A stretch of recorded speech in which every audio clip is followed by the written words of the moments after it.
Hello student, how are you all doing? I hope all of you are doing well. Now we are studying social science book of class 8th and this is our new NCERT book and this book name is Exploring Society, India and Beyond. In this book we are studying theme B, Tapestry of the Past. In this theme we are studying chapter number 2, Reshaping India's Political Map.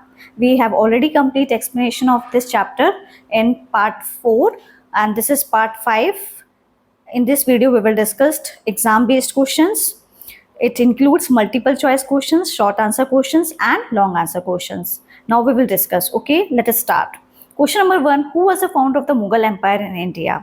Mughal empire जो उसका founder कौन था India के अंदर?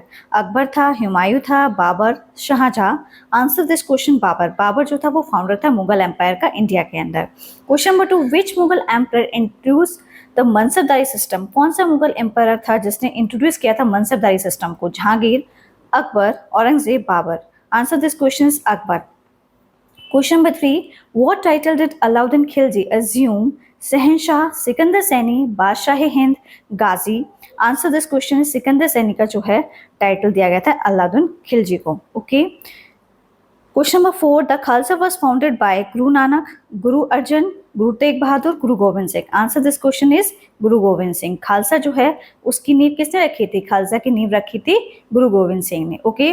Who built the Kumbhalgarh fort? Kumbhalgarh fort जो है इसको किसने बनाया था? Rana Sanga, Rana Kumbha, Maharana Pratap, Rana Udai Singh? Answer this question is Rana Kumbha. Question number 6, which empire resisted Mughal expansion in the south? किस एम्पायर ने जो है कंट्रोल किया था, रोका था मुगल एक्सपेंशन जब हो रहा था साउथ में? बहमनी सल्तनत ने, विजय एम्पायर ने, अहोम किंगडम ने, लोधी डायनेस्टी ने? विजयनगर एम्पायर ने रेजिस्ट किया था मुगल एक्सपेंशन जो हो रहा था साउथ के अंदर. Okay. The battle of Saraighat was fought between Mughals and Rajput, Ahoms and the Mughals, British and the Mughals, Sikhs and Mughals? जो बैटल जो सरायघाट की हुई थी वो किसके बीच हुई थी? मुगल्स और राजपूत के बीच हुई थी, अहोम्स और मुगल्स के बीच में हुई थी, ब्रिटिश एंड मुगल्स के बीच में हुई थी, सिख और मुगल्स के बीच में हुई थी? Answer this question is Ahoms and Mughals के बीच में हुई थी battle of Saraighat. Question number 8, the Delhi सल्तनत was established after which battle? जो दिल्ली सल्तनत थी उसकी स्थापना किस युद्ध के बाद हुई थी? पानीपत के युद्ध के बाद, Plassey, terrain, Haldi Ghati? Answer this question is battle of Tarain. Okay. उसके बाद जो हुई थी दिल्ली सल्तनत की स्थापना हुई थी इस लड़ाई के बाद. Okay. Which system was introduce by Akbar for revenue and military administration? कौन सा सिस्टम जो है उसकी शुरुआत की गई थी अकबर के द्वारा फॉर रेवेन्यू के लिए और मिलिट्री एडमिनिस्ट्रेशन के लिए? Answer this question is jagirdari. Options दिया गया आपको. सेकेंड ऑप्शन मनसबदारी है, zamindari, ryotwari? Answer this question is mansabdari system के तहत क्या किया था? ये अकबर लेके आया था. इसकी शुरुआत अकबर ने की थी फॉर रेवेन्यू और मिलिट्री एडमिनिस्ट्रेशन के लिए. ओके. उसको मेंटेन करने के लिए. ओके. क्वेश्चन नंबर 10 जो है, विच इन्वेडर वीकन द दिल्ली सल्तनत इन 1398? कौन सा इन्वेडर था जिसने दिल्ली सल्तनत को बिल्कुल कमजोर बना दिया था 1398 के अंदर? तो विच इन्वेडर वीकन द दिल्ली सल्तनत 1398? उनकी जो पावर है वो बहुत कमजोर हो गई थी, पूरा दिल्ली सल्तनत जो है वो डिक्लाइन होते जा रहा था. Babur, Timur, Nadir Shah, Aurangzeb? Answer this question is Timur. Timur जो था उसने इन्वेड किया था और उसी ने ही क्या किया था, इन्वेडर था और इसी ने क्या किया था, वीकन किया था दिल्ली सल्तनत को 1398 के अंदर.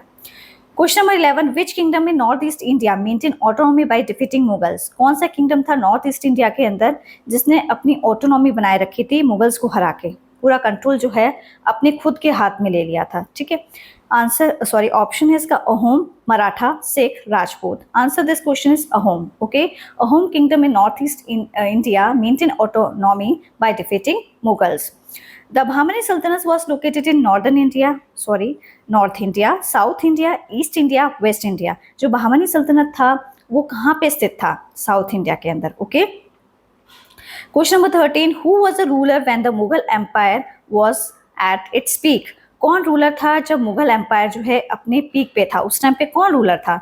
बाबर था, Jahangir, Akbar, Aurangzeb?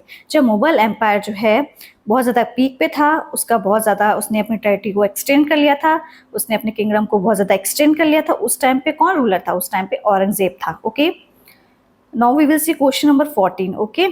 The Rajput ruler famous for resisting Akbar was Rana Sanga, Maharana Pratap, Rana Kumbha, Prithviraj Chauhan? Rajput ruler जो फेमस थे और वो रेजिस्ट कर रहे थे अकबर को किस चीज़ के लिए, राणा संगा के लिए, या महाराणा प्रताप को रेजिस्ट कर रहे थे, या राणा कुंभा को, या पृथ्वीराज चौहान को। महाराणा प्रताप को क्या कर रहे थे, महाराणा प्रताप जो था ये राजपूत रूलर था जो कि फेमस था रेजिस्टिंग करने में अकबर को। Okay, The linguistic reorganization of states in India happened in linguistic reorganization states का मतलब क्या होता है कि लैंग्वेज के बेसिस पे जो गठन किया जा रहा था, पुनर्गठन किया जाता था राज्यों का, वो कब हुआ था, 1947 में, 1956 में, 1965 में, 1971 में। Answer of this question is 1956। Okay, question number 16, the Delhi सल्तनत consisted of how many ruling dynasties. Delhi सल्तनत जब इसका टाइम पीरियड चल रहा था, शुरुआत हुई थी, तो कितनी डायनेस्टी आई थी इसमें जिन्होंने रूल किया था, ठीक है, कौन कौन शासक बने थे इस डायनेस्टी के दौरान।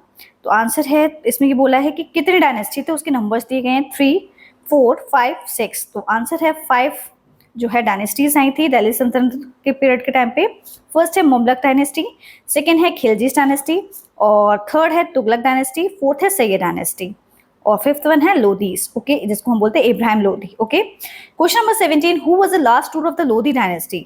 सबसे आखिरी जो शासक कौन था लोधी डायनेस्टी का, इब्राहिम लोधी था, सिकंदर लोधी था, बहलोल लोधी था, या महमूद लोधी था। Answer this question Ibrahim Lodi. Ibrahim Lodi जो था वो लास्ट रूलर था लोधी डायनेस्टी का। Okay, now we will see question number 18।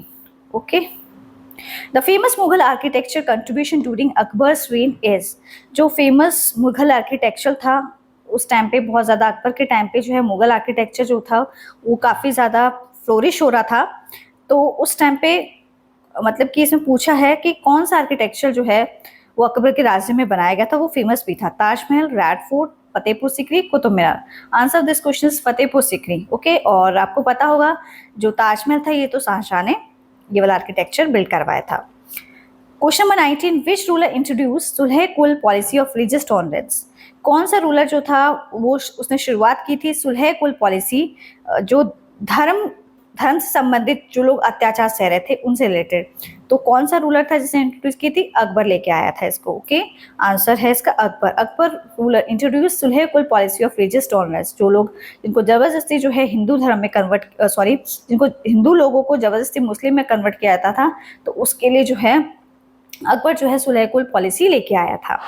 Babar defeated Ibrahim Lodi at which battle. Babur ने जो है इब्राहिम लोधी को किस युद्ध के दौरान हराया था। Battle of Panipat, battle of Plassey, battle of Khandwa, battle of Haldi Ghati.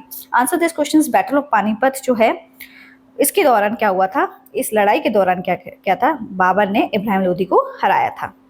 Okay, the sixth scripture called दशम ग्रंथ वॉज कंपाइल्ड बाय। सिक्खा एक स्क्रिप्चर है, उनकी कोई लिपि है जिसको दशम ग्रंथ बोला जाता है, और इनमें बहुत सारे सॉन्ग्स, हाइम्स और इस तरीके से जो है उनकी टीचिंग्स जो हैं वो कंपाइल हैं। तो इसको किसने कंपाइल किया था, गुरु नानक ने, गुरु अर्जुन ने, गुरु गोविंद सिंह ने, गुरु टेग बहादुर ने। Answer this question is Guru Gobind Singh. Okay, question number 22, which dynasty rule Delhi just before Babar's इन्वेशन। कौन सी डायनेस्टी जो है वो रूल करी थी दिल्ली पर जब बाबर का इन्वेशन से पहले। Khilji, Mughal, Lodhi, Tughlaq. Answer this question is Lodhi dynasty. Okay, जब बाबर तो ने सबसे पहले मुगल एम्पायर की स्थापना की थी, उससे पहले दिल्ली सल्तनत में कौन था, उससे पहले जो है लोधी जो थे वो रूल कर रहे थे, उनकी डायनेस्टी जो थी वो रूल कर रही थी दिल्ली वाले एरिया पे। Okay, question number 23, the largest and most powerful सल्तनत डायनेस्टी वॉज। सबसे ज़्यादा बड़ी और सबसे ज़्यादा शक्तिशाली सल्तनत में से किसकी डायनेस्टी थी। ममलक की थी, खिलजी की थी, तुगलक की थी, सैयद की थी। Answer this question is Tughlaq. Okay, Tughlaq dynasty was largest and most powerful at the time of सल्तनत dynasty. Okay, who founded Bahmani सल्तनत। किसने जो है बहामनी सल्तनत को उसकी नींव रखी थी, उसकी स्थापना की थी। Zain ul Abidin, Alauddin Bahmani, Hasan Gangu, Sikandar Lodi. Answer this question Hasan Gangu जो है उन्होंने फाउंडेड किया था बहामनी सल्तनत को। Okay, which Rajput ruler fought against the Mughals at Haldi Ghati. कौन सा राजपूत रूलर है जिसने लड़ाई लड़ी थी मुगल्स के अगेंस्ट हल्दी घाटी के अंदर? इसमें ऑप्शन दिए गए हैं आपको, Rana Kumbha, Maharana Pratap, Prithviraj Chauhan, Rana Sanga. Answer this question is Maharana Pratap जो है वो राजपूत रूलर थे, उन्होंने लड़ाई लड़ी थी मुगल्स के अगेंस्ट हल्दी घाटी में। ओके, द डेक्कन सल्तनत consist of 2 states, 4 states, 5 states, 6 state. Deccan का जो सल्तनत था उसमें कितनी स्टेट्स आती थी? उसमें 5 स्टेट्स आती थी। Okay, which Mughal ruler built the Shalimar gardens in Kashmir? कौन सा मुगल रूलर था जिसने शालीमार गार्डन जो है कश्मीर के अंदर बनवाया था? जहांगीर ने, अकबर ने, शाहजहां ने, औरंगजेब ने? Answer this question is Jahangir. Jahangir ने शालीमार गार्डन्स जो है मुगल कश्मीर के अंदर बनवाया था। उस टाइम पे जहांगीर मुगल रूलर था, उसने क्या किया था? शालीमार गार्डन्स कश्मीर के अंदर बनवाया था। Who led the Sikh army against the Mughals? कौन सी सिख आर्मी जो है मुगल्स के अगेंस्ट लड़ रही थी? गुरु नानक, मतलब जो सिख आर्मी मुगल्स के अगेंस्ट जो लड़ रही थी उसे कौन लीड कर रहा था? गुरु नानक कर रहे थे, बंदा Singh Bahadur, Guru Gobind Singh, Aurangzeb? Answer this question is Banda Singh Bahadur. Okay, question number 29, the Ahom kingdom was famous for using which system? Ahom kingdom जो था वो किस चीज के लिए प्रसिद्ध था, किस सिस्टम के लिए फेमस था? Zamindari, mansabdari, paik system, jagirdari system? Answer this question is Ahom kingdom जो था वो फेमस था पाइक सिस्टम के लिए। ओके, और पाइक सिस्टम में क्या था? पाइक सिस्टम में ये बोला गया था कि जो भी रूलर्स, कोई भी व्यक्ति जो स्वस्थ है उसको क्या करना पड़ेगा? उसको या तो लेबर का काम करना पड़ेगा या फिर मिलिट्री की ड्यूटी देनी पड़ेगी। ओके, एज अ आर्मी में उसको सर्व करना पड़ेगा। क्वेश्चन नंबर 30 हम लोग देख लेते हैं। Who was the last ruler of the Mughal empire? Last ruler कौन था मुगल एम्पायर का? औरंगजेब था, बहादुर शाह जफर था, अकबर सेकंड था, शाह आलम सेकंड था? आंसर दिस क्वेश्चन, बहादुर शाह जफर जो था वो लास्ट रूलर था मुगल एम्पायर का। What cause the weakening of the Delhi सल्तनत? किस वजह से जो है दिल्ली सल्तनत जो है बहुत ज्यादा कमजोर होता चला जा रहा था, उसकी पावर जो है वो डिक्लाइन होती जा रही थी? क्या रीजंस थे उसके पीछे? फॉरेन इन्वेशन था, मतलब बाहर से आक्रमण हो रहे थे, विदेशी आक्रमण। इंटरनल रेबिलियंस मीन्स अंदर ही अंदर जो है जो टेरिटरी जिस तरीके से एक्सपेंड कर रहे थे और अंदर ही अंदर विद्रोह हो रहा था, एक दूसरे से लड़ाइयां हो रही थी। तिमोर इन्वेशन, तिमोर ने क्या किया था? आक्रमण किया था। All of the above. Answer this question is all of the above. That is the reason behind the weakening of Delhi सल्तनत। Okay, who were the Sayyid? Sayyid कौन थे? मर्चेंट्स थे, मुगल नोबल क्लास थी, दिल्ली सल्तनत डायनेस्टी थी, राजपूत क्लैन थे? सैयद जो थे वो दिल्ली सल्तनत डायनेस्टी थी। The Vijayanagar Empire was founded by Harihara and Bukka, Krishnadevaraya, Shivaji, Akbar. जो विजयनगर एम्पायर है उसकी स्थापना किसने की थी? विजयनगर एम्पायर की स्थापना की थी हरिहरा एंड बुक्का ने। Okay, question number 34, which Mughal ruler expanded the empire in southern India? कौन सा मुगल रूलर है जिसने अपना एम्पायर जो है साउथ वाले एरिया में बहुत ज्यादा बढ़ा लिया था? उसने ज्यादा से ज्यादा एरिया अपने कब्जे में कर लिया था साउथ का। Answer this question is Babur, Jahangir, Aurangzeb, Humayun. तो आपको इसमें से चूज करना है। तो जो हमारा सुटेबल ऑप्शन है इसमें वो औरंगजेब है। औरंगजेब मुगल रूलर था, उसने क्या किया था? अपना एम्पायर जो है साउथ सदर्न इंडिया के अंदर एक्सटेंड कर लिया था, वो एक्सपेंड कर लिया था, मीन्स अपना एरिया, इतना एरिया पूरा सदर्न इंडिया वाला अपने कब्जे में कर लिया था। क्वेश्चन नंबर 35 है, this is the last question. Which movement was form to oppose British rule but had roots in Sikh militarization? कौन सी मूवमेंट जो है फॉर्म हुई थी और वो ब्रिटिश रूल के बहुत ज्यादा विरोध थी, लेकिन उसकी जड़ें जो थी वो सिख मिलिटराइजेशन के अंदर थी? खालसा, सिपाही mutiny, non cooperation movement, quit India movement? Answer this question is Khalsa. Okay, Khalsa movement was form to oppose British rule, had roots in Sikh militarization. Okay, who was the Delhi Sultanate? Delhi सल्तनत कौन, आपको बताना है। दिल्ली सल्तनत क्या था? ए मुस्लिम किंगडम था जो कि स्टेबलाइज किया गया था नॉर्दर्न इंडिया के अंदर आफ्टर टर्किक इन्वेशन के बाद, जो कि 1192 में हुआ था। दैट रूल ओवर 3 सेंचुरीज, जिसने क्या किया था? 3 सेंचुरीज तक ये लोग रूल करते हुए आए थे। Question number 2, who was Alauddin Khilji? कौन था? एक पावरफुल रूलर था खिलजी डायनेस्टी का, नोन फॉर मिलिट्री कॉन्क्वेस्ट के लिए जाना जाता था वो, और मार्केट रिफॉर्म्स के लिए जाना जाता था। What is mansabdar? मनसबदार कौन था? A system introduce by the Akbar, इस सिस्टम को अकबर लेके आया था। सभी जो ऑफिशियल्स थे उनको रैंकिंग दी जाती थी और वो मिलिट्री को भी ऑर्गेनाइज करने का काम करता था। Name 2 important Rajput kingdoms. तो आपको इंपॉर्टेंट राजपूत किंगडम्स के नाम बताने हैं, Mewar and Marwar. Question number 5, What was the significance of the Battle of Panipat 1526? क्या महत्वपूर्ण, क्यों महत्वपूर्ण रही थी बैटल ऑफ पानीपत? बाबर ने डिफीट किया था लोधी रूलर को, जो कि इब्राहिम लोधी था, फाउंडिंग द मुगल एम्पायर, जिसने मुगल एम्पायर की स्थापना की थी। Question number 6, what was Sulh Kul क्या था? Akbar's policy promoting religious tolerance and peace among all communities. Akbar की जो पॉलिसी जो अपने लेके आया था वो किस चीज को बढ़ावा दे रही थी? रिलीजियस टॉलरेंस को, ओके, एंड पीस। और इस वजह से क्या हो रहा था कि जो सभी कम्युनिटीज होती थी उनमें शांति बनाए रखने के लिए जो है अकबर जो है सुलह कुल की पॉलिसी लेके आया था। Question number 7, who were the Bahmani सल्तनत कौन था? A Muslim kingdom that rule parts of south India and oppose Vijayanagara.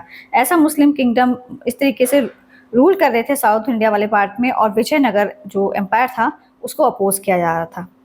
Question number 8, what was the paik system क्या था? A military and revenue system used by the Ahoms in north east India.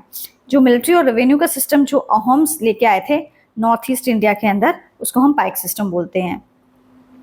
Define Khalsa. Khalsa क्या होता है? A Sikh warrior community stabilised by the Guru Gobind Singh for defending Sikhism and Punjab. एक सिख योद्धा की community हुआ करती थी जो गुरु गोविंद सिंह को डिफेंड करती थी, बचाती थी सिखिज्म और पंजाब। मतलब उन्होंने क्या किया था, सिख वॉरियर होते थे इस कम्युनिटी के अंदर जिनकी नींव जो है गुरु गोविंद सिंह ने रखी थी सिखिज्म और पंजाब को बचाने के लिए। Question number 10, what led to the weakening of Delhi Sultanate. किसकी वजह से जो है दिल्ली सल्तनत जो है वो बहुत ज्यादा कमजोर होता जा रहा था?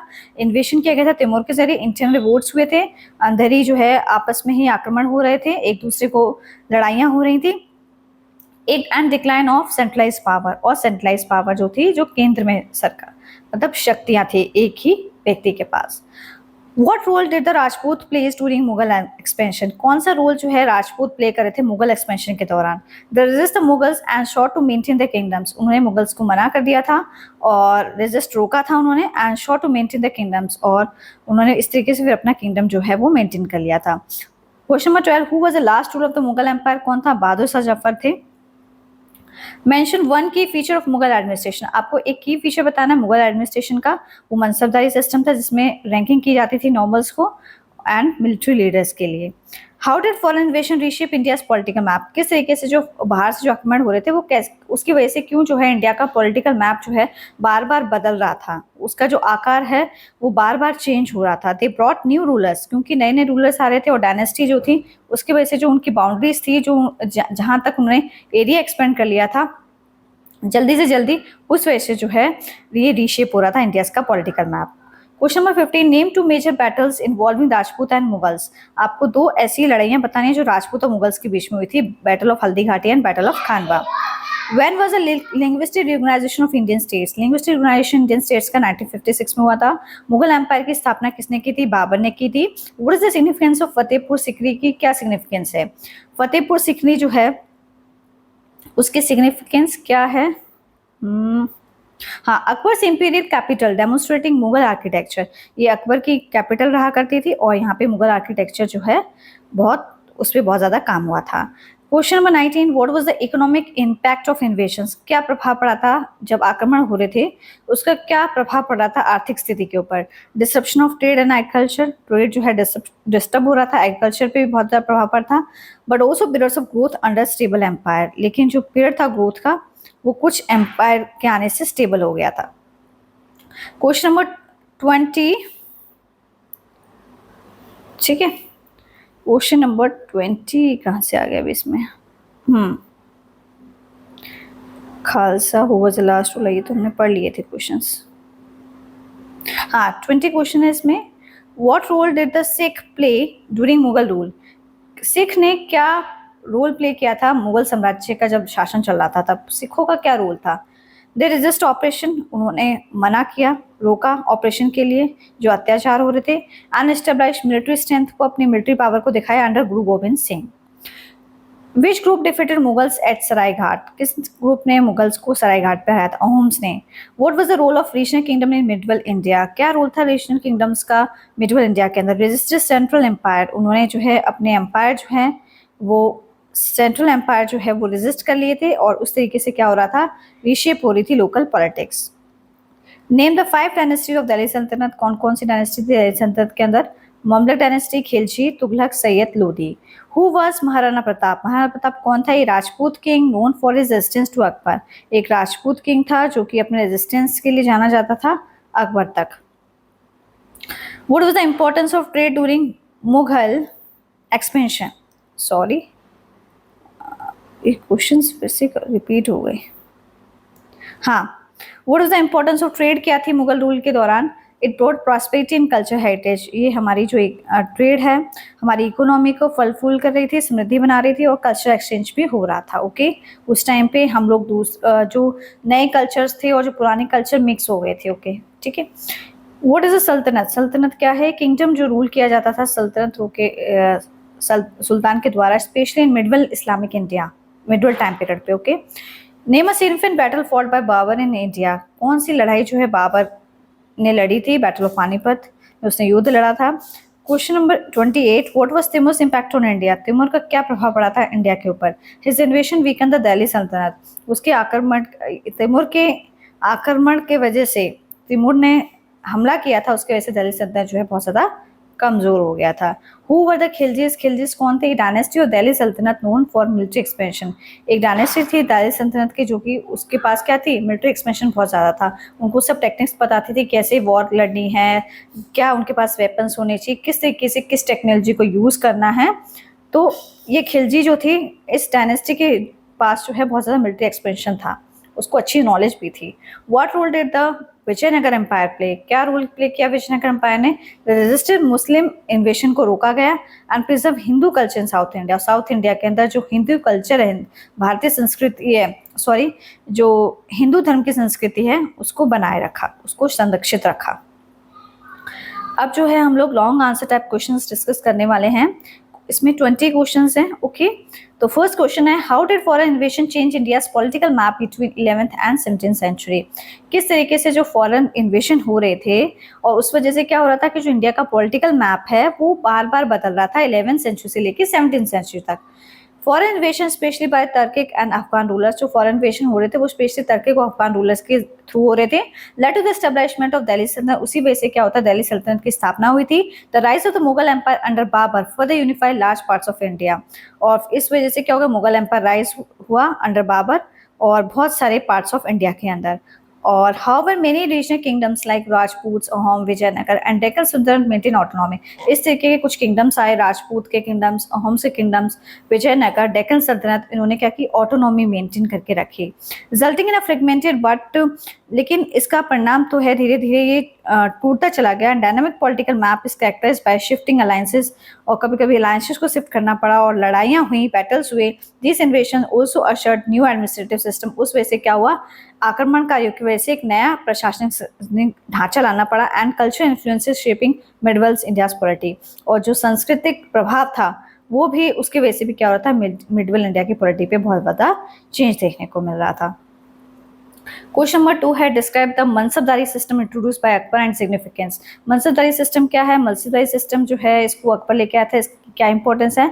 मनसबदारी सिस्टम जो है रैंकिंग करता था, ये फ्रेमवर्क था नॉबल्स के लिए और मिलिट्री ऑफिशियल्स के लिए, indicating the rank and salary. और यही चीज उनके रैंक और सैलरी को बताते थे। Mansabdar were responsible for maintaining troops for the empire. और मनसबदार जो थे वो अपने सोल्जर्स जो होते थे एम्पायर के, उनको भी मेंटेन करने का काम करते थे। This system help in efficient administration. और इस सिस्टम ने जो है बहुत ज्यादा प्रभाव डाला एक अच्छे प्रशासन की ओर और मिलिट्री ऑर्गेनाइजेशन होना, सही तरीके से इंटीग्रेशन होना अलग अलग ग्रुप्स का अंदर the Mughal empire, ensuring loyalty, जिससे लोगों में वफादारी बन सके और गवर्नमेंट्स का जो स्ट्रक्चर है वो भी सही से चल सके। Question number 3, what was the significance of the battle of Panipat in 1526? इसकी क्या महत्वपूर्ण रोल है इसका? बैटल ऑफ पानीपत जो है mark the beginning of the Mughal rule in India. इसी वजह से मुगल रूल शुरू हुआ था भारत देश के अंदर। When Babur defeated Ibrahim Lodi it was significant. और ये बहुत ज्यादा महत्वपूर्ण था जब बाबर ने इब्राहिम लोदी को हरा दिया था। और उस टाइम पे क्या हुआ, दिल्ली सल्तनत जो है बिल्कुल खत्म हो गया था, डिक्लाइन हो गया था। Lodi dynasty introduce new warfare technique. Lodhi dynasty जो है अलग अलग प्रकार की वारफेयर टैक्टिक्स लेके आई थी and establish a strong central empire creating a new political order in India. इस तरीके से जो एक मजबूत और साम्राज्य स्थापित हुआ और न्यू पॉलिटिकल ऑर्डर्स जो है हमें देखने को मिले भारत देश के अंदर। Explain the role of regional kingdoms like the Rajput और Ahoms in resisting Mughal authority. Mughal authority को रेजिस्ट करने में राजपूत और होम्स का क्या रोल था? Rajput with their forts and warrior culture fearlessly resisted Mughal expansion. Rajput जो थे उनके किले बने हुए थे, उनका अपना खुद का वॉरियर कल्चर था और उन्होंने बहुत फायरलेसली, बहुत मतलब कि भगाया था उन्होंने मुगल एक्सपेंशन को। और अपने किंगडम को बचाने के लिए, जो कि राजस्थान के अंदर था। Maharana Pratap epitomise this resistance at Haldi Ghati में भी उन्होंने लोगों को रोका था। द होम्स जो थे नॉर्दर्न इंडिया के अंदर यूज देयर नॉलेज, उन्होंने अपनी नॉलेज जो है टेरेन की उसको यूज किया। Paik system to defeat Mughals at Saraighat. This kingdom ensure political diversity and local autonomy amidst Mughal domain. इस तरीके से जो है ये किंगडम जो है एक राजनीतिक विविधता और स्थानीय स्वायत्ता जो है ये मुगल डोमिनेंस में लेके आता है। How did the linguistic recognization of states after independence reshape modern India? किस तरीके से जो है लैंग्वेज के बेसिस पे स्टेट का पुनर्गठन किया गया था जब आज़ादी के बाद, तो ये किस तरीके से हमारे जो मॉडर्न इंडिया को दोबारा से रीशेप कर रहा था। In 1956 states were recognized primarily on linguistic lines to unify people with common languages and culture. 1956 में स्टेट्स को रिकॉग्नाइज किया जाता, बार बार उसका पुनर्गठन किया जाता, वो भी लिंग्विस्टिक लैंग्वेज के बेसिस पे, और इस वजह से लोगों को इकट्ठा करना और सभी लोग जो हैं एक ही भाषा बोल सके और उनकी जो संस्कृति है वो सब लोग जो हैं समझ सके। दिस हेल्प रिड्यूस कॉन्फ्लिक्ट, जिस वजह से कम झगड़े हों, प्रमोट एडमिनिस्ट्रेटिव एफिशिएंसी बढ़े और स्ट्रेंथन नेशनल इंटीग्रेशन, लोगों में जो है एकता की भावना हो, एकता की भावना मजबूती हो। while preserving diversity, states like Andhra Pradesh, Maharashtra and Gujarat were formed during this reorganization। तो कौन कौन से स्टेट को फॉर्म किया गया था? Andhra Pradesh, Maharashtra, Gujarat. Okay, question number 6 हम लोग देख लेते हैं। Discuss the impact of Mughal religious policies on Indian society. क्या प्रभाव पड़ता है मुगल रिलीजियस पॉलिसीज का इंडियन सोसाइटी के ऊपर? अकबर सुलेकुल पॉलिसी प्रमोट की थी उसने रिलीजियस टॉलरेंस की वजह से and culture integration among Hindus Muslim, मतलब जैसे कि हिंदूज और मुस्लिम में जो है रिलीजियस टॉलरेंस हो सके, कल्चर इंटीग्रेशन हो सके। It facilitate peace and cooperation की उन्होंने बात की, लोगों में शांति हो, सद्भावना हो, एक दूसरे के साथ मिलजुल कर रहें। बूस्टिंग ट्रेड जो है वो मतलब कि उसको भी बढ़ावा मिले and arts. However later rulers like Aurangzeb reverse some of these policies caused conflicts. फिर क्या हुआ, बाद में एक रूलर आया औरंगजेब, उसने ये सारी चीज़ें जो है पलट के रख दी, उस पॉलिसीज की वजह से क्या हुआ, झगड़े होने लग गए। Overall Mughal policy shapes India's pluralistic society. Okay, question number 7 हम लोग देख लेते हैं। हाउ डिड द दिल्ली सल्तनत केम इनटू एग्जिस्टेंस? किस तरीके से जो है दिल्ली सल्तनत जो है अस्तित्व में आया था? आफ्टर रिपीटेड टर्किक इन्वेजन, जब बार बार टर्की अपने आक्रमण कर रहा था और कुतुबुद्दीन ऐबक ने अपना दिल्ली सल्तनत को स्थापित कर लिया था 1192 में। Following victory over Rajput rulers के ऊपर उन्होंने क्या कर ली थी, कामयाबी हासिल कर ली थी। It gradually expanded across northern India, और वो धीरे धीरे क्या हुआ, नॉर्दर्न इंडिया में फैलने लग गया और 300 ईयर्स तक उसने रूल किया with 5 dynasties successively holding power, और सारी पावर उनके हाथ में आ गई थी 5 डायनेस्टीज के। It's establishment mark the start of Islamic rule in India. Question number 8, evaluate the economic changes during the Mughal period. एक मुगल पीरियड के दौरान क्या क्या इकोनॉमिक चेंजेस आए, आर्थिक स्थिति कैसी रही, उसमें क्या बदलाव देखने को मिले। Despite wars the Mughal empire saw increased agriculture productivity, expanding trade internally with central Asia and Europe. जब मुगल एम्पायर की स्थापना हुई थी और वो वाला टाइम जब चल रहा था, उस टाइम पे एग्रीकल्चर जो है उसका प्रोडक्शन जो है वो बहुत ज़्यादा हाई लेवल पे था। ट्रेड भी बहुत अच्छा एक्सपेंड कर रहा था इंटरनली। अगर हम अपने कंट्री के अंदर बात करें या फिर फॉरेन कंट्री की बात करें तो सेंट्रल एशिया यूरोप के साथ ट्रेड भी बहुत अच्छा चल रहा था। सिस्टम्स लाइक हुंडी फैसिलिटेटेड क्रेडिट, और उस टाइम पे जो क्रेडिट सिस्टम होता था, पैसे का जो लेन देन होता था, वो हुंडी के जरिए ही ये लोग ट्रेड में मतलब कि पेमेंट करते थे। एंड मार्केट भी बहुत ज़्यादा डेवलपमेंट हो रहा था। वेल्थ फ्रॉम लैंड रेवेन्यू, और बहुत ज़्यादा पैसा जो है लैंड रेवेन्यू से आ रहा था, जो कि सपोर्ट कर रहा था एम्पायर को और उसकी कल्चरल सांस्कृतिक गतिविधियों को। How continuous warfare effect some regions negative, लेकिन लगातार लड़ाई लड़ने से कुछ एरिया पे बहुत ज़्यादा गलत प्रभाव पड़ा, नेगेटिव तौर से बहुत ज़्यादा प्रभाव पड़ा। ओके, वो पूरे एरिया जो हो गए वो डिस्ट्रॉयड हो गए, बहुत लोगों की डेथ हुई उसमें, इस तरीके से। Okay, question number 9, what role did the Sikh community play during the Mughal era? क्या रोल सिख कम्युनिटी ने प्ले किया था मुगल टाइम पीरियड के दौरान? The Sikh community became a symbol of resistance. Sikh community जो है एक सिंबल बन गई थी रेजिस्टेंस का, वो भी मुगल के परसिक्यूशन से। ठीक है, स्पेशली अंडर गुरु गोविंद सिंह, उन्होंने क्या किया था, मिलिट्राइज किया था सिख्स को। खालसा की स्थापना नींव जो है उन्होंने ही रखी थी। सिख ने काफ़ी अच्छे रोल प्ले किया गया था फेथ को बनाए रखने में, और टेरिटरी जो है पंजाब के अंदर influencing politic dynamics of the region. इस तरीके से जो पॉलिटिक डायनामिक्स जो है उस एरिया को प्रभावित करती थी। ओके, क्वेश्चन नंबर 10 है describe the contribution of Vijayanagara empire in south India. Vijayanagara empire जो है साउथ इंडिया के अंदर उसका क्या योगदान रहा। फाउंडेड बाय हरिहरा एंड बुक्का, जो विजयनगर एम्पायर है इसको किसने फाउंड किया था, हरिहरा एंड बुक्का ने।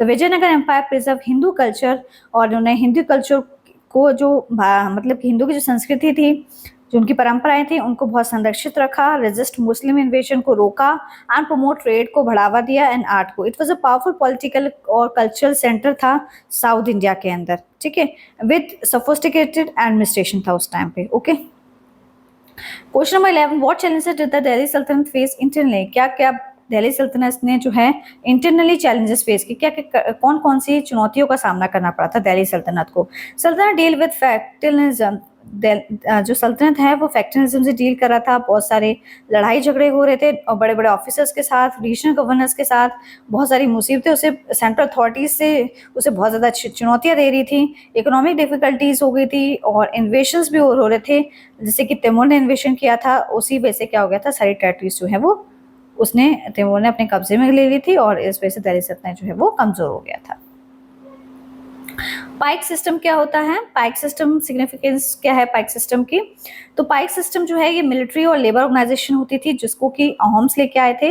Where every adult male had to render service to the state, जिसमें कि हर अडल्ट जो मेल होगा, स्वस्थ व्यक्ति होगा, वो अपनी स्टेट के लिए सेवा देगा।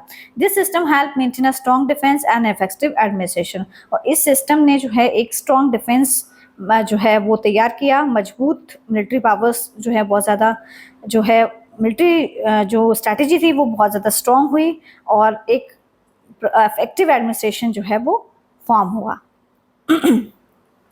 Question number 13, how did foreign invasion affect India social fabric.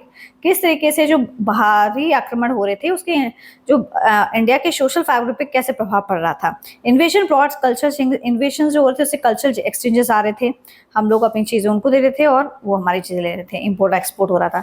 नए धर्म आ रहे थे, न्यू रिलीजन, सोशल मोबिलिटी हो रही थी, एक जगह से दूसरी जगह जाना पड़ रहा था।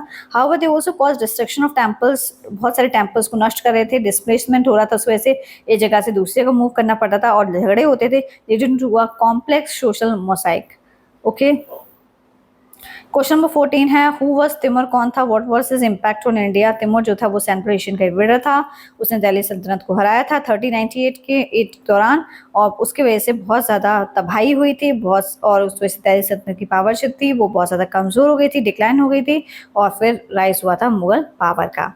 Question number 15, describe the role of Bahmani सल्तनत का क्या रोल था सदर्न इंडिया के अंदर। It was a major Muslim kingdom था, बामनी सल्तनत जो है ये मुस्लिम किंगडम था दैट फोर्ट विजयनगर, जिसने विजयनगर के को अपने कब्जे में करना चाहा एंड कंट्रोल द डेक्कन वाले रीजन को भी कंट्रोल करना चाहा बामनी सल्तनत ने, और सभी जगह उसने क्या किया, इस्लामिक कल्चर को फैला दिया और आर्किटेक्चर को। क्वेश्चन नंबर 16 है what were the causes of political fragmentation in India. क्या कारण रहा पॉलिटिकल फ्रैगमेंटेशन का और मिडिल इंडिया के अंदर। Continuous invasion, rebellions, weak central, लगातार हमले और विद्रोह होने के कारण जो है सेंट्रल रूल जो था वो कमज़ोर हो गया। नई रीजनल किंगडम्स पावरफुल जो है न्यू मतलब आप देखेंगे किंगडम बने और जो न्यू रूलर्स बने पावरफुल, उसकी वजह से फ्रेगमेंटेशन हो रहा था। How did Akbar consolidate his empire, किस तरीके से अकबर ने अपने एम्पायर को कंसिडरेट किया। थ्रू मिलिट्री कॉन्क्वेस्ट के जरिए और डिप्लोमेसी के जरिए, और अलायंस साइन करता था वो राजपूत से, और मतलब डिप्लोमेसी मीन्स वो डबल रोल पे करता था। एडमिनिस्ट्रेटिव रिफॉर्म्स किए उसने, बहुत सारे मनसबदारी और रिलीजियस टॉलरेंस को भी बढ़ावा दिया। इस तरीके से जो अकबर जो था वो consolidates his empire. Religious tolerance का मतलब वो सभी धर्मों को मानता था। Okay, question number 18, what led to the decline of Mughal empire, क्यों गिर गया था। अकबर्स वॉर औरंगजेब की लड़ाई की वजह से रिलीजियस इंटॉलरेंस हो गया था, बहुत ज़्यादा मतलब धर्म के नाम पे जो है हिंसा होने लगी थी, अत्याचार होने लगे थे। The rise of regional powers, बहुत सारी क्षेत्रीय पावर जो है आप आसपास में उभर के आ रही थी। And British intervention led to decline, British का भी उसमें बहुत ज़्यादा हस्तक्षेप था, उस वजह से जो है ये मुगल एम्पायर जो है वो बिल्कुल डिक्लाइन हो गई थी उसकी। What was the significance of the battle of Haldi Ghati, Haldi Ghati जो बैटल है उसकी क्या इंपॉर्टेंस है। It was a major fight between Mughals और राजपूत के बीच में लड़ाई हुई थी, बैटल ऑफ हल्दी घाटी की, symbolising Rajput resistance under Maharana Pratap. इसमें ये चीज बताती है राजपूत रेजिस्टेंस क्या थी अंडर महाराणा प्रताप के। क्वेश्चन नंबर 20 है okay, explain their impact on state reorganization on national unity. Last question है ये, और इसमें ये बोला है कि स्टेट क्या प्रभाव रहा स्टेट की रीऑर्गेनाइजेशन का नेशनल यूनिटी के ऊपर।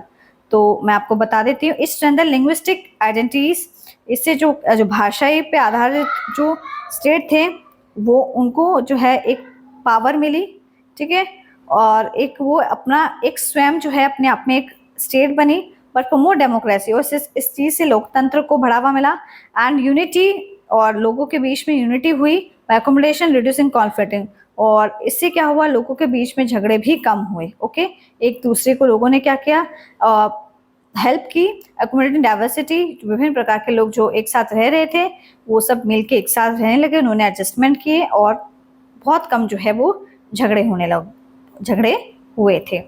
तो आई होप आपको ये वीडियो कैसी लगी है, तो please comment us and like and subscribe my channel, it's my request to all the viewer. Thank you.